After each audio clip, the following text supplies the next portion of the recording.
خاتون جب جناب موسیٰ سے کہنے لگی، جناب موسیٰ کوہ طور پر جا رہے ہیں، روز جاتے تھے، کلیم اللہ ہیں، خدا سے کلام کرتے تھے، اور جب ایک مرتبہ وہ ایک عورت آئی اور کہا کہ اے موسیٰ خدا سے دعا کیجیے گا کہ وہ مجھے معاف کر دے۔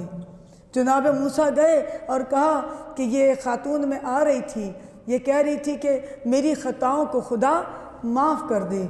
جناب موسیٰ آواز قدرت آئی، ہاں اس کو خوشخبری دے دو کہ ہم نے تمہیں معاف کر دیا۔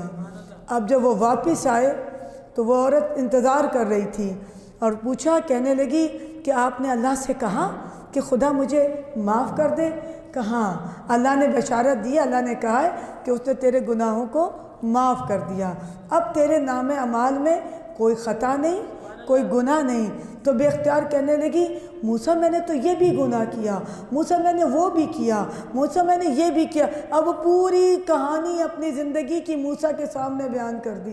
جب موسیٰ نے کہا اللہ نے تجھے معاف کر دیا۔ اب دوسرے دن جب جناب موسیٰ کوہ طور پر گئے، آواز قدرت آئی، اس خاتون سے کہہ دینا تیرا کوئی گناہ معاف نہیں۔ کہ مالک کیوں گناہ کا معاف نہیں؟